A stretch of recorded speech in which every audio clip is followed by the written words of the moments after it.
جايالي ليه؟ انا بقيت احسن من غيرك. كل حاجه بقت احسن. انا مش هتجاهلك ولا هتجاهل الفيديو اللي انت عامله عشان انا عارفه ان هو عليا. ازيكم يا جماعة؟ اللي ما يعرفش القصة وما فيها ان شهاب وميكي كانوا مخطوبين لبعض، فحصل ان هما انفصلوا عن بعض. ده كلام جميل، سابوا بعض خلاص تمام. جايالي ليه؟ انا بقيت احسن من غيرك. كل حاجه بقت احسن. جايالي ليه؟ تفكرني بكل حاجه حلوه عملتها معاكي وانت ما قدرتهاش. جايالي ليه؟ حتى في البعد عايز تبقى ان هي تروحي وتيجي وقت ما انت عاوزه. مش انت اخترتي نفسك وقلتي حياتك لنفسك احسن؟ قلت لك انا بحبك وما اقدرش اعيش من غيرك، استغلتي ده ودوستي عليا وعايرتيني بكل حاجه وحشه موجوده فيا. انا مش هتجاهلك ولا هتجاهل الفيديو اللي انت عامله عشان انا عارفه ان هو عليا. اول حاجه انا مش جايه لك انت مخصوص، دي اصول ودي حاله وفاه، وانا جيت عشان دي اصول ودي عشره وده الواجب.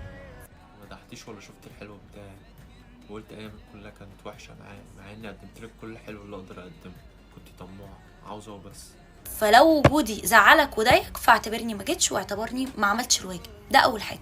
تاني حاجه انا اتظلمت فيها كتير قوي منك ومن الناس، حته ان انا بتاعت مصلحتي وبعت وسبت وانا وانت عارفين انا ماشيه ليه وماشيه بسبب ايه، ومش عشان السبب اللي انت طلعت وقلته. فلو من وجهه نظرك شايف ان انا مشيت عشان انا اخترت نفسي او انت بتوهم نفسك بده، فانا برضو ما عنديش مشكله، لان الطبيعي من الحد اللي هيحبني ان هو يقف جنبي ويشجعني ويساعدني، وانا مش متضايقه من حاجه زي دي. جايالي ليه؟ مش وقت ما انا كنت بقول لك انا بحبك وما اقدرش اخسرك قلت عليها ان انا مريض نفسي؟ وطبعا حقك، اكيد انت مستغرب انا جيت امبارح ليه، عشان انت وقت حادثتي انت ما سالتش عليا، بس دي اصول. الاصول بتقول لو في حاله وفاه او في مرض او في تعب، الزعل بيتركن على جنب وبقف مع الناس دي او بقف لاجل العشره. فلو العشره بتزعل والاصول بتزعل فانت اعتبر ده ما حصلش واعتبرني ما جيتش. واتمنى سيرتنا ما تجيش على الميديا تاني طالما هنبدا نخبط في بعض، فانا مش حابه ده يحصل وقدام الناس اهو. جايالي ليه؟ حكيت لك على وجع اللي فات، انت عاوزه تكرريه تاني وتكسريني، بس ربنا مش على كيف حد.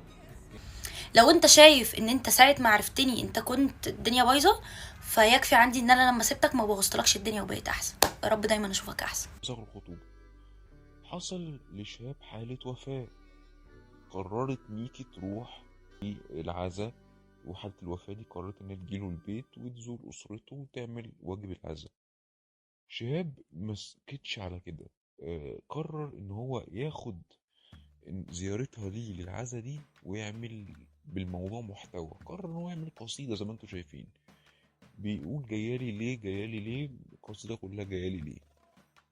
عمل فكر جديد، قال لك انا مش هعاتبها، مش هبعت لها رسالة على الواتس، مش هعمل حاجة، انا هعمل قصيدة على السوشيال والناس هتشير والموضوع هيوصل لها.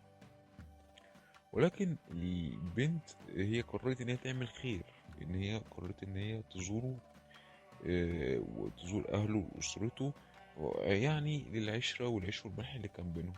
الراجل خد زيارتها دي وقال لها جايالي ليه جايالي ليه، أكنها جايله مثلا تقول له حبيبي أنا بحبك. وهي ما اتكلمتش معاه أصلا، هي جت عملت واجب العزاء مع أسرته والبقاء لله ومشيت، ما اتكلمتش معاه. فالراجل خد الفيديو، خد زيارتها بقى وعمل قصة اللي انتوا شايفينها دي. يسكت على كده؟ لا طبعا.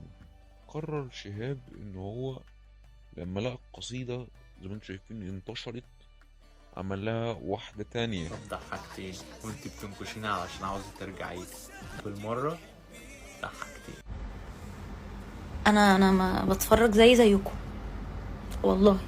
انا بتفرج زي بجد زيكم زي الغريب. طبعا ما انتوا فايرالتوا جايالي ليه، ما لازم ينزل بقصيده ضحكتيني، ما انتوا السبب في القرف اللي انا فيه ده. انتوا السبب في اللي انا فيه، او مش انتوا، انا السبب في اللي انا فيه. بس قسما بالله اقسم بالله ما ولادي الكلام اللي اتقال ده انا ماليش علاقه بيه خالص. انا بس سلمت بس من غير كده حتى، يعني سلمت سلام كده اللي هو من بعيد، ده اللي هو خفت اقرب عملت كده. والله كان سلام 4 صوابع عملت كده عشان عيب وكده. هي كان في ناس واقفه قبليه فما كانش ينفع اللي هو هوا بقى، انا معديه كل ده عشان سلمت. هتموت وترجع مش هرجع له.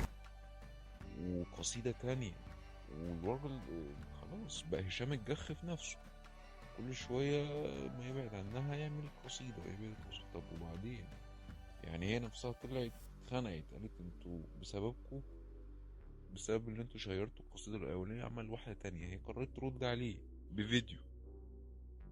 بعدين هو عمل قصيدة تانية هنقضيها كده. الراجل خلاص شهاب خد مقلب في نفسه وبدأ يشعر ان هو شاعر، وهي اتخنقت خلاص. يا عم علي ما كانش عايزة، جيت البت ندمت على اليوم اللي جت فيه.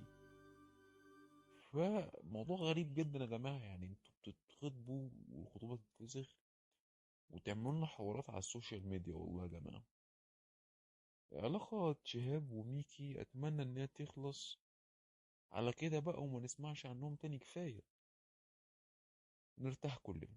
وبس كده، دي نهاية الفيديو. متنسوش تعملوا لايك وتشتركوا في القناة. شكرا لكم يا جماعة.